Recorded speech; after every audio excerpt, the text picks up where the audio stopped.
lagi kita. Sekarang kita masuk dalam video training kedua dalam kunci sukses Business Advisor nasabah Private Banking. Kali ini kita membahas pemahaman dasar atas makroekonomik dan market. Dan advice apa yang kita berikan di setiap keadaan market yang berbeda-beda. Salah satu kompetensi seorang bankir terlihat dari kemampuannya dalam menerjemahkan indikator ekonomi yang berhubungan dengan kepentingan nasabah. Hal ini termasuk 3 hal yang akan dibahas dalam video ini, yaitu membaca, menganalisa economic indikator utama dan berbagai sumbernya. Kemudian memahami implikasi dari economic indikator terhadap pergerakan pasar. Yang ketiga, menerjemahkan market outlook dan implikasinya pada investment portfolio dari nasabah private banking. Pemahaman dasar atas makroekonomik dan market. Harus kita catat hal-hal sebagai berikut. 1. Nasabah tidak hanya sekedar membutuhkan data atau informasi tentang pasar. Kedua, informasi tentang pasar menjadi bernilai bila kita rubah menjadi market intelligence. Kemudian, hal ini bisa kita lakukan dengan memberikan advice mengenai investasi berbasis research. Sebagai relationship manager, setiap pagi sebelum kita melakukan kunjungan nasabah atau aktivitas penjualan lainnya, terlebih dahulu kita harus memahami 7 indikator ekonomi yang sangat mempengaruhi portofolio investment nasabah. Ketujuh indikator ekonomi tersebut adalah 1. Tingkat suku bunga atau interest rate pastinya. Kedua, tingkat inflasi, inflation rate. Ketiga, pertumbuhan industri barang dan jasa, industry growth. Atau kita juga bisa lihat memakai growth domestic product atau GDP. Keempat, tingkat pengangguran, unemployment rate. Kelima, nilai tukar mata uang rupiah atau currency exchange rate. Keenam, indeks harga saham, stock price index. Ketujuh, harga obligasi atau bond price. Kita akan bahas secara singkat indikator ekonomi tersebut dalam video berikut ini. Baik, kita akan memulai dengan membahas 3 indikator utama dalam ekonomi makro sebagai berikut. Produk domestik bruto atau PDB atau juga disebut gross domestic product, inflations dan pengangguran, unemployment. Namun ada baiknya kita bahas sedikit teori dasar ekonomi makro.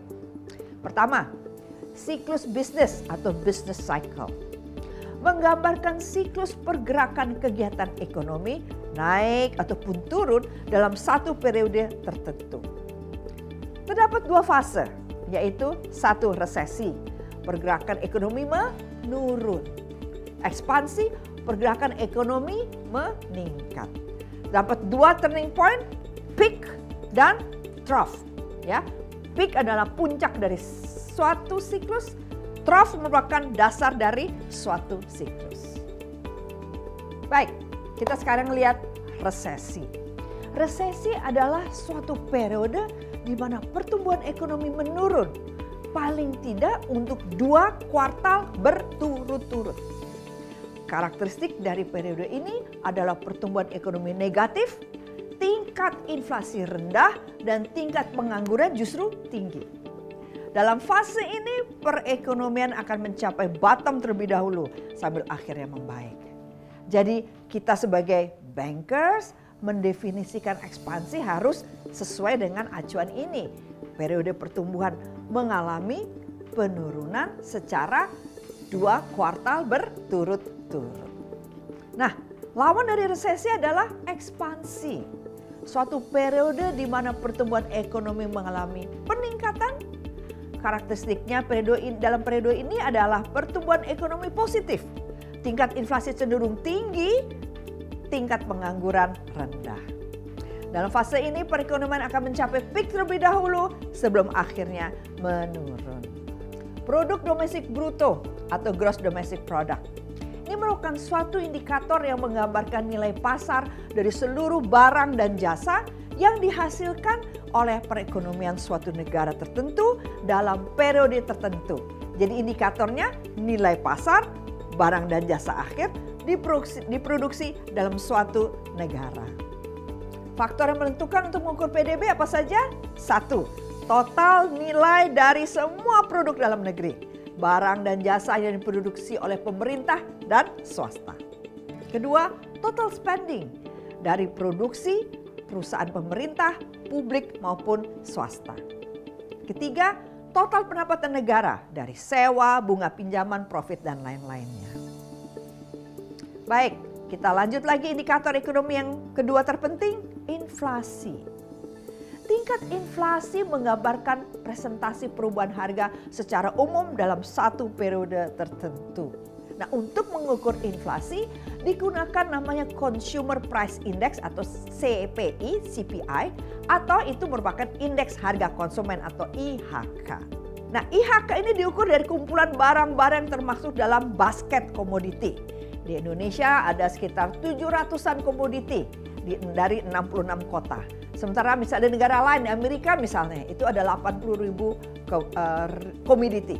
Jadi setiap negara mempunyai kumpulan basket komoditi dengan jumlah berbeda-beda. Survei tiap bulan dilakukan untuk melihat perubahan harga barang-barang yang termasuk dalam basket CPI ini atau IHK, Indeks Harga Konsumen. Nah, masing-masing komoditi mempunyai bobot dalam basket atau dalam keranjang atau basket komoditi ini. Kita lihat misalnya di Indonesia seperti berikut. Bapak dan Ibu lihat di sini kalau housing, electricity, gas dan BBM. Ini memberikan kontribusi bobot terbesar 25,41% dalam penentuan suatu indeks harga konsumen di Indonesia. Sehingga kalau ada pergerakan perubahan harga di perumahan, PLN, gas dan BBM, pasti terjadi pergolakan ekonomi. Kita lihat bobot terbesar kedua yaitu transportasi, komunikasi, dan keuangan. Itu bobotnya 19,12%. Terbesar kedua. Sehingga kalau ada perubahan harga di transportasi, komunikasi, maupun keuangan, terjadilah ya gejolak ekonomi. Karena itu akan mempengaruhi indeks harga konsumen yang akhirnya mempengaruhi daripada pergerakan inflasi.